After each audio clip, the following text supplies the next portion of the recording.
It's our final episodes week. We'll give you some tips and talk about some of the strategies to implement in the final 2 weeks of the season.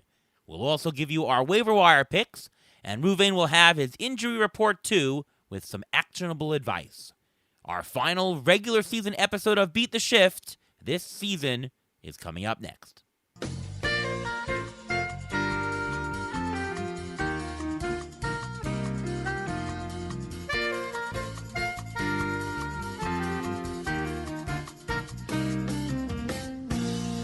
And welcome to another episode of the Beat the Shift podcast, presented by Fangraphs. I am your host, Ariel Cohen, and with me as always is Ruvain Guy. How are you, Ruvain? I'm doing great. How are you doing today? Pretty good. I just finished up my softball season at night. We were 7-1, 7-1 in the Sunday League, and I tabulated that regular season since May 24th, my teams went 22-2. Pretty good. We did win a semifinal and lose a championship in each, so 24-4. That's not bad for all games played in leagues over a couple months. So you're saying you're the 2001 Seattle Mariners where you win a whole bunch of games but have nothing to show for it. Thanks. Well, No problem. Let's see. I got playoffs coming up, so we'll listen, see. My softball team got knocked out in the first round of the playoffs, so there's that. So yeah. I'm sorry, man. All right. Well, hopefully we'll put something on the mantle this year. But no guest this week. We're gonna do a shorter show. This will probably be our last regular season show. We will, of course, have a wrap up for the season shortly after, but this will be our last regular season show. And we're going to call it the last week's episode. So we're going to talk a little strategy about what to do in the last couple of weeks specifically, as you might get down to 1 or 2 weeks left. We'll do our waiver wire, pitcher preview, and injury report. So let's just start with our strategy tonight. And, when you're coming down to the stretch in a roto league, you have the option or you have the ability to gain points in the standing, but there's also the possibility of losing points. And I guess we can call that defending your points. Question is there a difference in the standing with gaining, with attacking the gaining versus making sure you defend the ones that you have that might be tight? What do you think? Well, I'm going to be Captain Obvious here, that it depends on how much you gain and how much you lose. If you're in danger of losing more points, you should really try to protect those points as much as you can, because even if you gain in one area, you may start losing in another. So specifically, if let's say you want to try to gain in wins and strikeouts, so you're throwing all these 2-star pitchers and all the pitchers who are getting all the starts, you may gain some wins and strikeouts, but you may be hurting yourself in ERA, you may be hurting yourself in WHIP, and you may even lose some points in saves if you're not playing all your closers, if you have any closers out there. So you really have to see what's the best for you and see who you have to pass to get these points you're going to gain and who's going to pass you on the points you're going to lose. I think that's the key. Yeah, so, again, we talk about it before, but it's, and I guess it should be obvious, but, you do have to look not just at the points where you can gain, that, losing points is an issue, and when you have to fortify which statistic you want to throw more on, you do have to take a look at the ones that you are possibly going to lose a couple.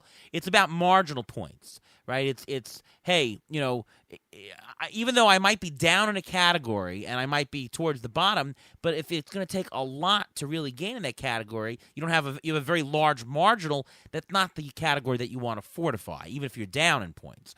It's the ones that you're very close to gaining and the ones that you are close to giving up.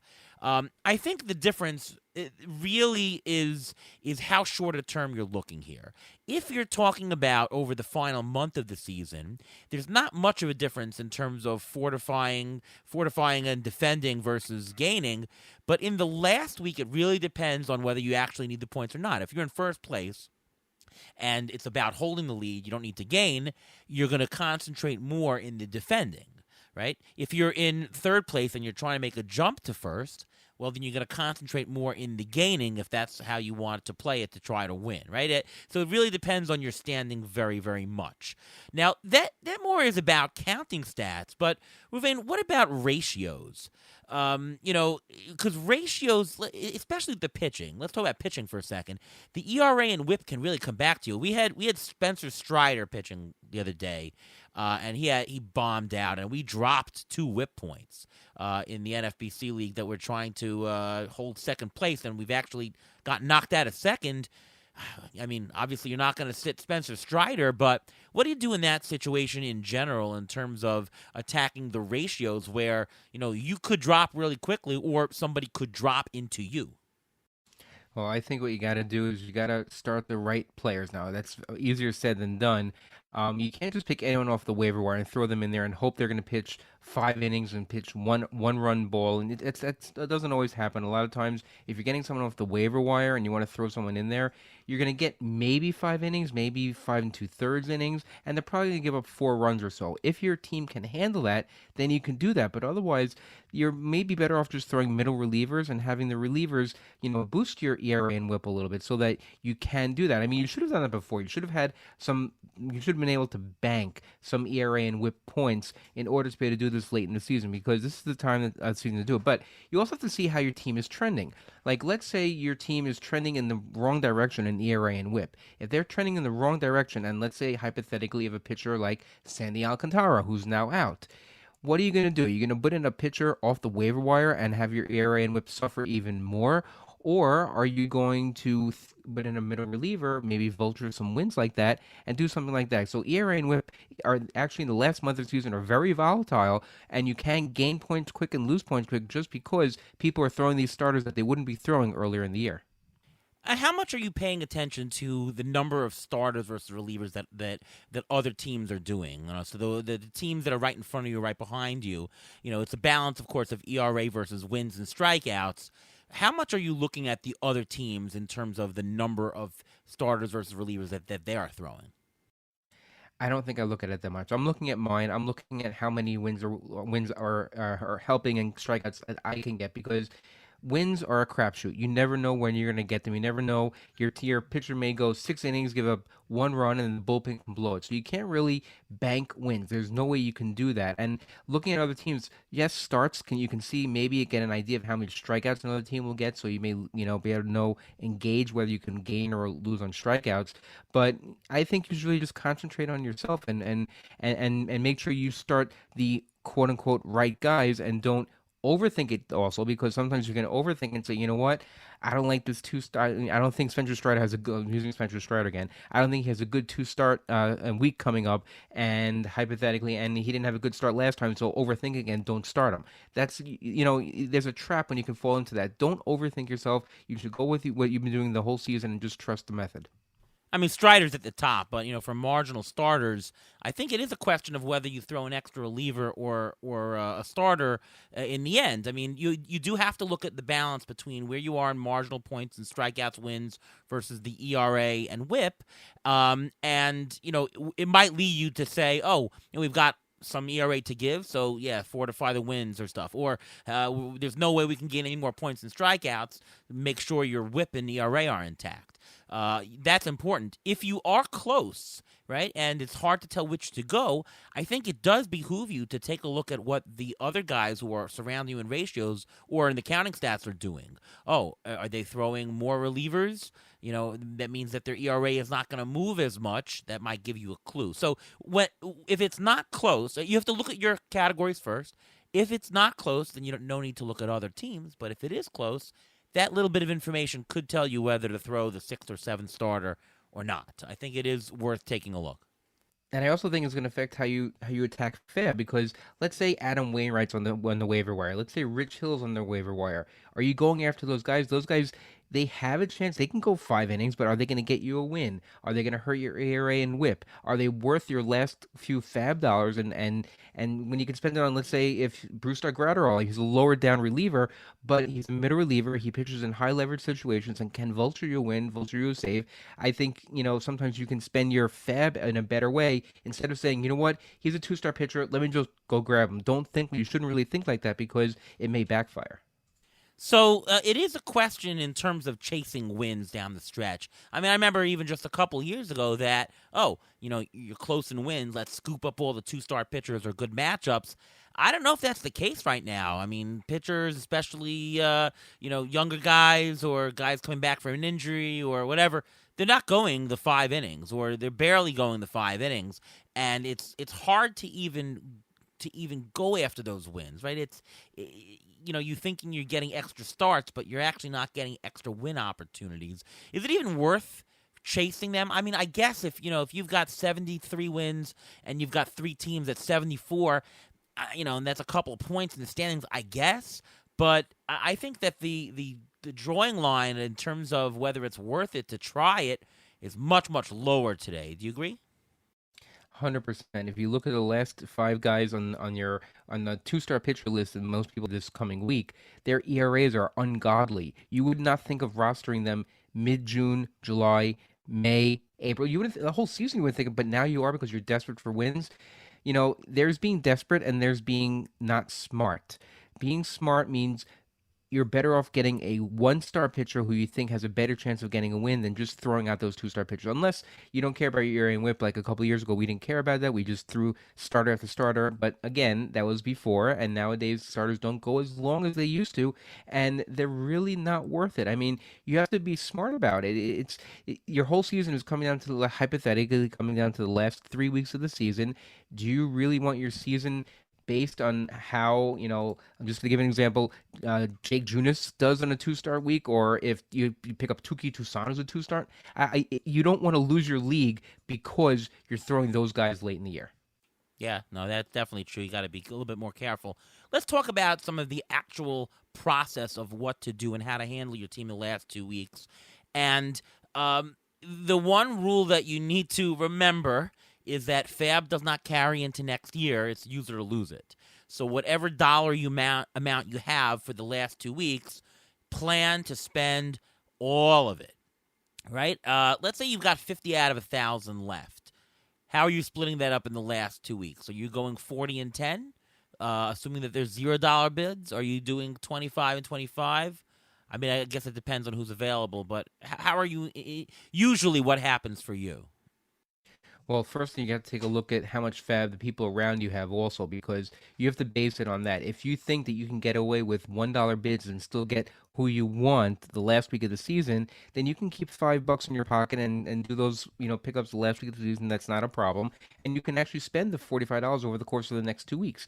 There's no problem with that. But if other teams around you have the hammer, or you have the same amount, do you want to risk getting those players now? Do you want to be locked out of those guys now? I think it's very, very important to know where you need backups in your lineup, who you need to have just in case players get injured, just in case you need to want to get more people who have more playing time. You have to use your FAB wisely to the extent where you don't waste it and you don't leave any on the table. Yeah, in terms of the actual dollar bid, you do need to look at who has the FAB dollars, what is their maximum. If you've got 50 and the teams have 20, you know that they can't win a player for over 20, right? So if there's a player that you absolutely need, the bid is $21, right? Or the bid is 20 exactly if you think there's a tiebreaker needed, right? You want to bid the right amount for that. If you think that they've got way more than you, you probably are not going to get the player. Just throw the $2 or $3 in and save the rest for a different week, or save the rest for a secondary pick, or split it up a little bit more indifferently, a little bit more evenly, I should say, over everybody. In general, again, of course it depends on your situation, but remember, whoever you have, especially for hitters, is going to have an effect over 2 weeks if you have 2 weeks to go versus 1 week.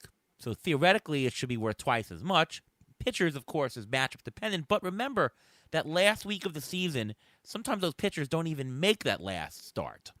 So this week, the second to last week, is the one where you should throw more of the money for sure.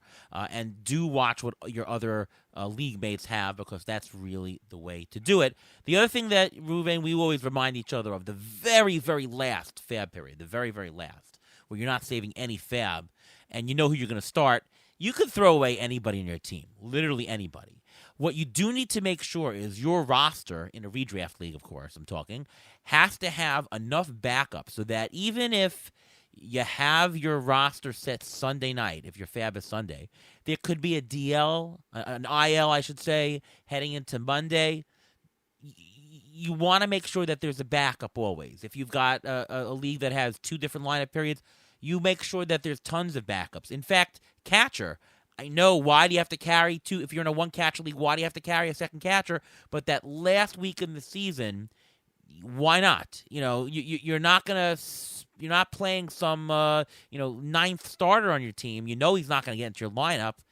Just drop him for a catcher or drop him for a multi-eligible position player, just so you can get, if you need it in that very last day, a replacement at every position, no matter what. And speaking of the replacements, another thing we always talk about, or at least I always bring up to remind you, is you have to see which teams may actually play a 163rd game. That can happen, and that could make a difference. So you're probably better off picking up a player on a roster that may be in that situation, as opposed to picking up someone on the Athletics who may get more playing time, just because you may get that extra game. You never know what's going to happen, because I know there was one league that we did that it came down literally to the last 163rd game, and it does happen. And having those extra guys on your team who have the opportunity to have that, to play them for that day, makes a huge difference. Yeah, it's so funny. I remember a couple years where Gary Sheffield, of all people, made it to the last week, and we always think of Gary Sheffield as a home run hitter, but he stole bases. He would regularly steal bases, and he would steal them in September.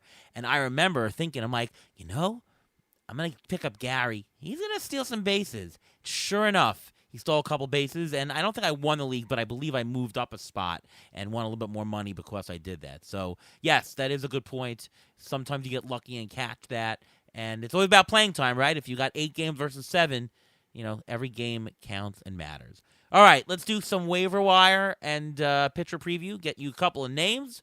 Ruvain, there's a couple of hitters that you would like to pick up this week. Well, I'm actually going to go outfield heavy here, because it just seems when you're looking at the outfield waiver wire, you never really find anyone, but I'm going to throw some names out there for you to noodle on.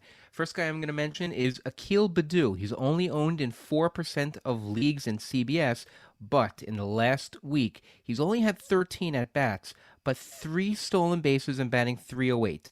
He may get some more playing time right now. Riley Green's on the IL. He may get some more playing time. He is in a platoon right now. He does sit against lefties for a lot of games. So look at matchups. You may be able to pick him up, get some stolen bases if you need that.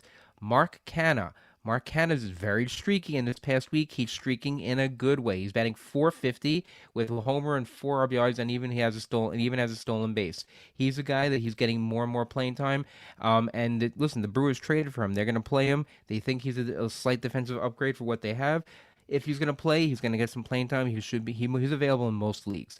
Jesus Sanchez of the Marlins, only owned in 11% of leagues, but he's batting .450 with 2 homers and 5 RBIs in the last week. And now with Jorge Soler out, he's going to get even more playing time. And because he's hitting, Marlins are in the playoff race. He's a guy they're going to keep in the lineup as long as he's hot, because he can carry the Marlins for a week or 2 at a time, and he can help you in your playoff race down the stretch as well.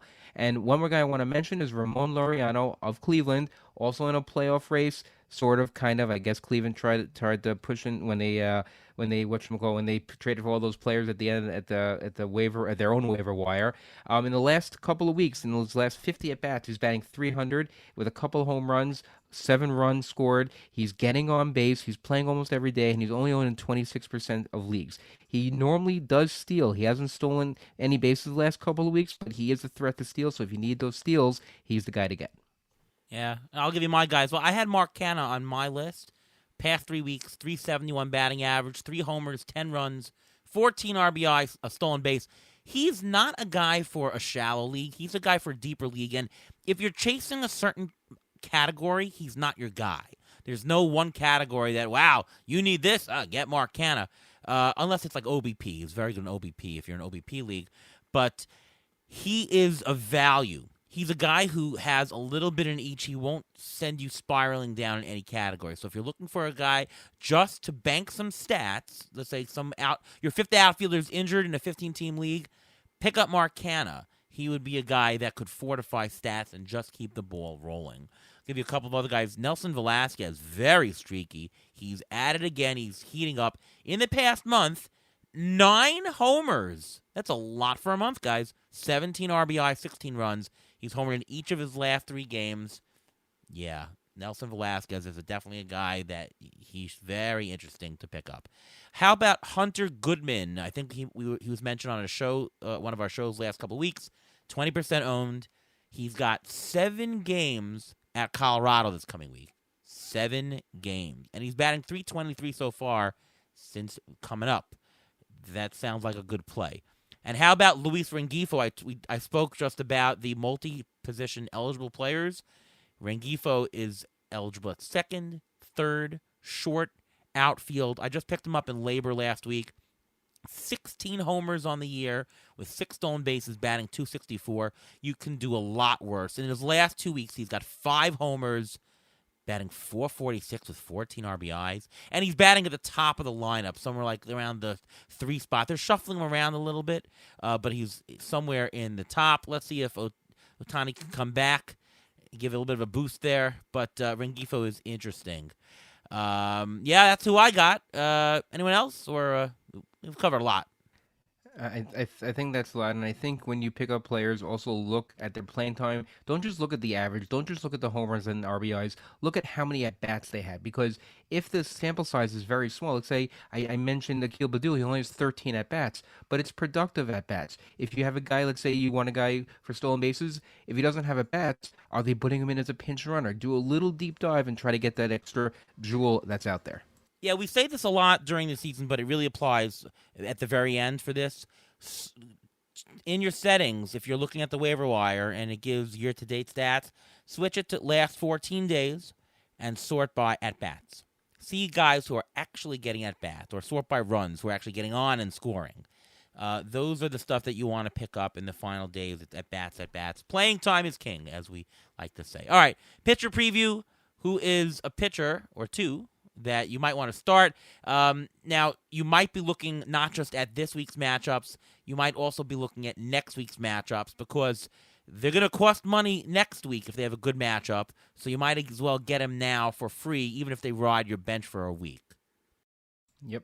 And I think 2 guys that you should look for, even though I don't like any of the 2-star pitchers that are out there this week. I don't like any of them. I don't want anything to do with them. I don't think they're worth rostering. I don't think they're worth the risk to get the wins. So I'm going to mention 2 guys who are coming back from injury. I think we've mentioned them before, but if they're still available in your league, get them. First one is John Means. I mentioned him, I believe, even last week. He's only 34% on the CBS right now. They said they're not sure of his role. He could start, could go into the bullpen, but there are 2 other lefties in that bullpen. He's not going to close. He doesn't have closer material, even though Batista's out. He's not going to close. They're not going to put him as closer, but he has been a starter his whole career. The Orioles, they may want to see what they have with him for the playoffs, because they're going to make the playoffs. They may want to see what they have with him, and they're going to probably put him as a starter. So he's been pitching very well in his rehab assignment. So he's a guy, if he's available, definitely look to pick up. You can put him on your bench for another injured guy if you think another guy's not coming back, to hold on to, because he may come back as soon as this week. That's something to watch for. Same with Walker Buehler. He's only 62% owned in CBS, which means 40% of leagues have Walker Buehler available. The Dodgers said he's going to come back as a starter, not a reliever, which means he is going to start. And look what's going on in the Dodgers starting rotation. They got a lot of issues. Clayton Kershaw is playing through pain. Everyone knows what's going on with Julio Urias. He's out. There's a lot of stuff that's going on, and they actually may need Buehler come playoff time. He's been pitching well. He's been building up in the minors so far. He is almost ready. He's like 1 or 2 rehab starts away, so he may help you the last 2 weeks of the season. So if he's available, there's no reason to spend a buck or two if you want to do that and have him on your roster just in case. That's so interesting that you mentioned all the injury returnees over here. Yeah, well, I mean, if you look at the other guys who are out there, I have really no interest. And I always, when I'm looking at free agents, I always click on the injured guys first. I want to see who's coming back, or at least who I think is coming back sooner than people think, and go that way. And, there's very little risk in dropping a guy who you're not going to play anyway and picking up another guy a week or two in advance instead of having to pay more money on FAB for him. Yeah, you don't find it risky to play injury guys though right away on the pitching side? High level guys like not John Means as much, but Walker Bueller, I don't think that's an issue. I mean, how much you're going to get out of them? Like I mentioned, Clayton Kershaw is playing through injury, so he's not the Clayton Kershaw that you would normally get. So he's a guy that I wouldn't necessarily play just because you don't know how many innings he's going to go. But a guy coming back, they've been away for a full year, and they already had 5, 6, 7 starts in the minors already this year. I don't have any issue. They're going to go at least 5 innings, I would think, 5, 6 innings, and they may give you a better chance of wins than other guys on the waiver wire. Interesting. Well, my guys that I put together are more guys that are on the waiver wire with multiple starts or with good matchups or future 2 starts. So here's what I got: Jose Quintana on the Mets. He's up to 45% rostered on CBS. 2-start versus Arizona versus Cincinnati. He looked good this year. His ERA is a little bit of a mirage because his homer to fly ball rate is only at 1.7%. Strikeout rate is very pedestrian at 18% and 10% walk rate. So even though he has a 3 ERA, he's not nearly as good as he's pitched, but he's still been effective. And, you never know. 2 games at home, pitcher's ballpark, you never know. I mean, the Mets need some innings, so, he might be the guy. Jordan Wicks at Colorado, at Arizona, and then versus Colorado the following week. He's been pitching well. 2.16 ERA, 13 Ks in 16 innings pitched over his last 3 games. I like the versus Colorado next week matchup. So you could use him for the 2 start this week. I like that start next week, so I would pick him up for that. Zach Davies, this is for deeper, 6% owned at the Mets versus Chicago. Strikeout rate is decent, so if you're looking to get strikeouts, again, it depends what category you're getting. He's going to accumulate a nice amount of strikeouts in that stretch. And Arizona is, somewhat in the thick of things, so that's interesting. I had reservations about saying this guy, Touki Toussaint, and so far I've been passing him over, but he's versus KC versus Minnesota. Last 3 outings, 16 strikeouts and 16 innings with a 2.76 ERA. Caution with the blow-up, but if you're desperate for wins, might be interesting. Here's another couple. Ben Lively. He had that terrible, terrible outing right before he got injured. Ignore it. Otherwise, he's actually been decent. He's at Detroit and at the Mets. And the following week, he's versus Pittsburgh. So if you need a guy with a couple of decent starts over the next couple of weeks, could be your guy. And here's one more guy, Javier Assad. He is a future 2-start pitcher. He is at Colorado this week.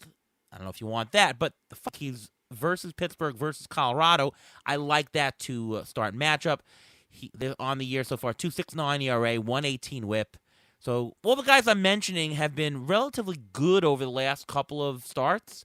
I'm not going to give you guys who have just totally stink. Again, these guys are all caution. There's nobody that I love, but for the right categories, for the right team, and if you need somebody to pick up in advance, those are a couple of options for you. Now, I hear all those guys, and those guys are decent options, not great options, but decent options. But again, you have to be aware that these guys are close to bottom of the barrel starters to begin with. And what I'm curious, Ari, you asked me why I mentioned the injury guys. You know something? We haven't mentioned any of the rookies who were called up to pick up. We didn't mention Mason Wynn. We didn't mention Jordan Lawler. Are you against picking up rookies at this time of year and just go with the known commodities, or are you willing to do that? On the pitching side, yeah, I'm against it because why are they up right now? They're just filling in a cup of coffee. They're not going to last long, or you never know. On the pitching side, I mean, that's just somebody who can just crush my ERA. On the hitting side, I'm definitely looking. Guy we mentioned, Jason Dominguez, the Martian, as they call him. Oh, yeah. I mean, that guy is that could have an immediate impact they want to test out. The hitters have less downside. The pitchers, they've got a lot of downside. So I'm very cautious about doing that. I don't think there's much upside to gain. If there were, they would have been up a little bit earlier than now. So then if you're putting in a bid, I would think that you're putting in higher bids for the rookie hitters as opposed to these lower pitchers, correct? I'm not putting in bids for the rookie pitchers. And for the hitters, yeah, you're going to have to bid a lot to. I mean, it's going to be a high percentage of your fab. Odds are whoever has the most fab is going to get him. So it may not be like a strategy of, oh, if I bid this, like either you have the money or not. Jason Dominguez, you have some guy who just never used fab all year. Here you go. So you can be in 10th place out of 12, and you've got the fab, and you're out of it. But, well, what the hell? Let's get Jason Dominguez for 10% of my fab. There you go. I think it's not a matter of the right strategy. It's whether you could or not. Okay. All right, up to injury report and last one of the regular season. What's going on? Well, I'm not going to mention particular guys and go into detail with them. For the last couple weeks of the season, I'm going to give you a couple of lists. I'm going to give you the list of the players who are done for the season, and you can drop. Don't think about it. There are guys who are iffy for the rest of the season, and guys who should come back. So guys you should still hold on to or even pick up if they're available. First guy I'm going to mention, first list I'm going to mention are guys who are done for the year. I mentioned Jorge Soler, he's done for the year. Sandy Alcantara, he's done for the year. If you're still rostering Anthony Rizzo, he's also done for the year.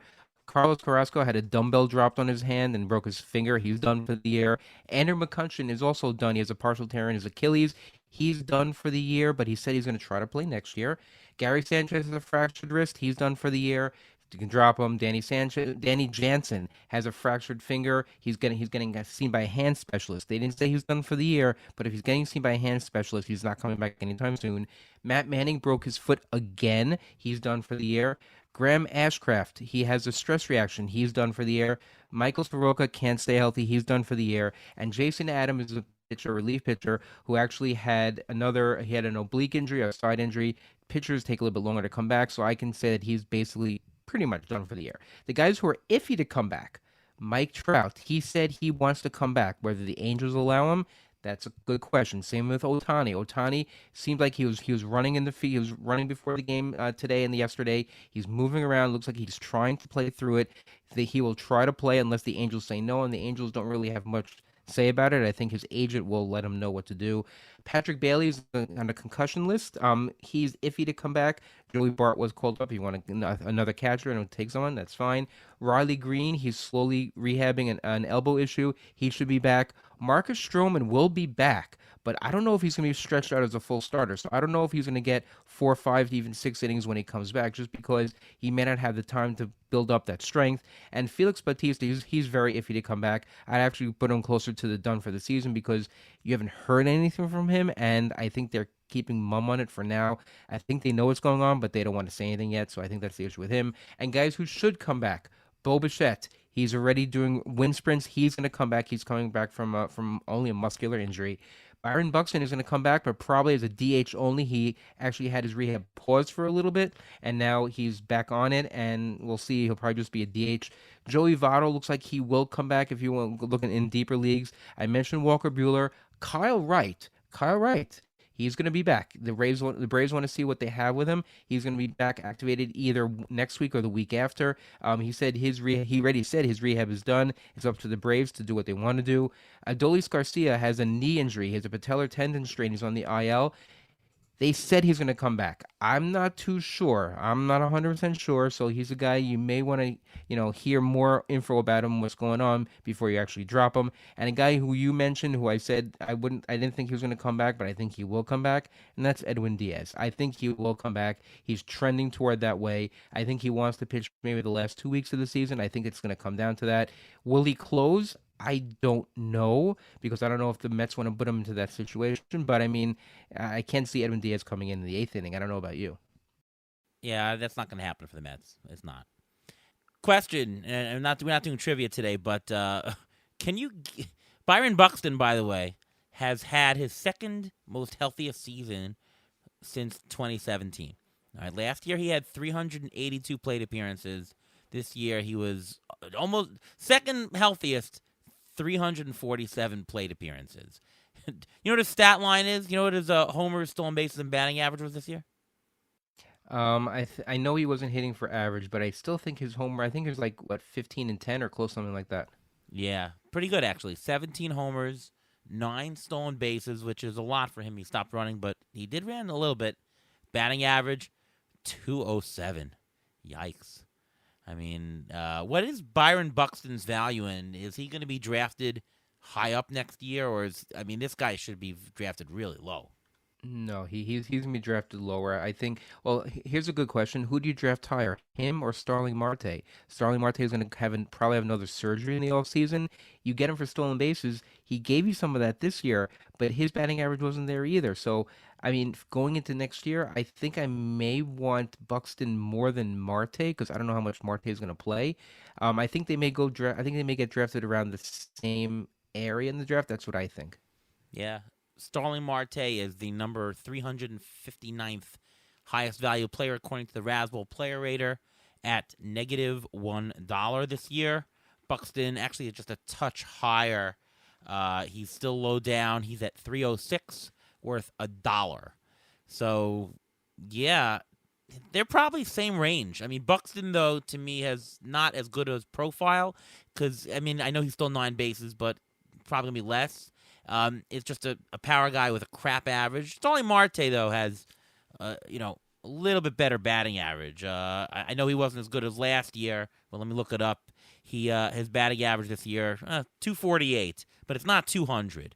I mean, 200, you're playing Buxton, 200 kills your average. I mean, that's bad, and that doesn't seem unnatural. Like, that is who he is. His strikeout rate is over 30%. It's creeping up. It's just not a good situation. That fizzled out pretty quickly. But then you also have to factor in their ages. Starling Marte is going to be 35, I think, and That's Buxton true. is actually turning 30 next year. So they're both on the wrong side of 30. Marte has shown that he's been able to steal still, even with the problem that he had. And I think that the Mets may have a better lineup a little bit than the Twins next year. I don't know what the Twins are planning on doing because they're a pretty decent team. So they may make another splash like another shortstop who's injured, who's not going to make it through the full season also next year. I'm not saying anything about Carlos Correa, but you never know.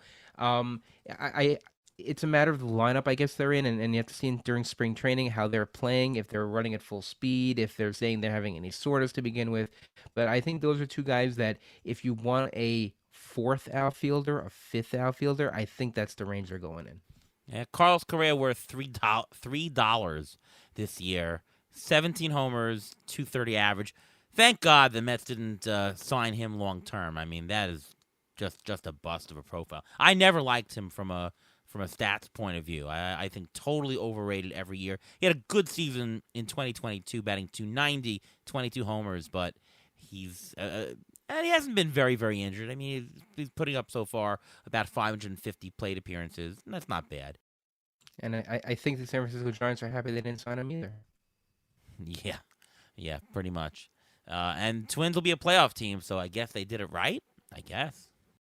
They went for it this year. They're gonna. I mean, that division is so bad. They just that little bit extra than what they had there before can make the difference. So that's why they did it. All right, so that's the story. Ruvain, it's been a great regular season for you. What's going on with you? Well, you can continue to follow me on Twitter at MLB Injury Guru, where I'll continue to tweet the injury updates as they come. I'll be doing them in the off season as well. I still have a couple more weeks of my Rotoballer in-year during the season article that comes out every week to help you with your fab pickups. And if you have any questions about injured players during the course of the season, and even if you want to talk a little bit about football injuries, I can talk about that just a little bit if you really want to. You can just DM me on Twitter or X or whatever you want to call it, and I'll give you my best medical opinion. All right, I'm Ariel Cohen over at Fangraphs, over at Rotoballer. ATC projections, there's going to be one more rates update. It's going to be early next week, and that'll be the end of the update for the season. The playing time will keep going, of course, to the end of the season, so ATC will update overnight, but the rates will have a little bit of a bump in next week. And that's the story. Wishing you a lot of success down the stretch. We hope that our advice has happened. I've already got a couple of different tweets. It's not a tweets. What are they called now? Posts, reposts, They're DMs. called posts and reposts, I guess. I don't know the true know. terminology for it. I'm gonna say tweet because that's what it is. But people have messaged me and said, thank you so much. Your show has been great. The projections have been great. So I hope the rest of you find success, and hope that we have helped you over the course of the year. Start with the preseason and all that. We'll be back after the regular season to recap and look toward 2024. And so we're excited for that. Ruven and I will be down in Arizona. If you want to catch Baseball HQ's first pitch, Arizona, you definitely should come to that. Fantastic program there. We'll both be down. I think we'll be doing a podcast again live. That would be awesome. It's always a great time. It's a great show. And, of course, they've got tons of other panels there and games.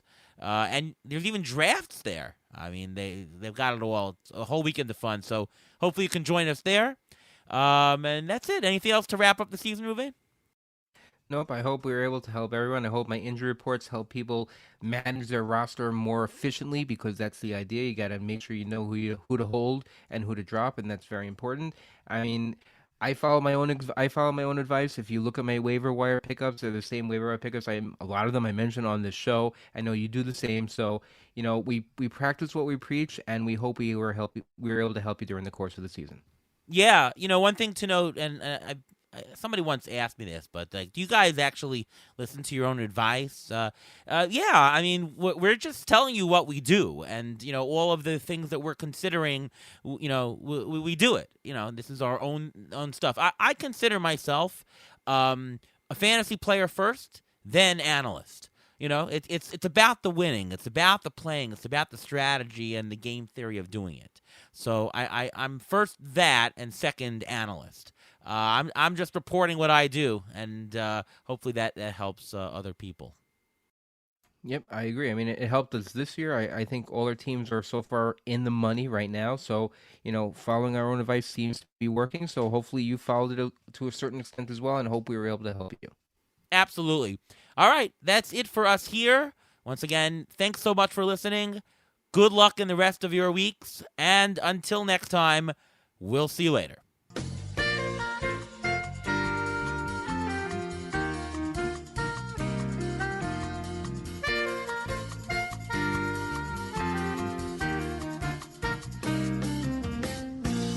Thanks for listening to the Beat the Shift podcast presented by Fangraphs. Follow us on Twitter at beat_shift_pod.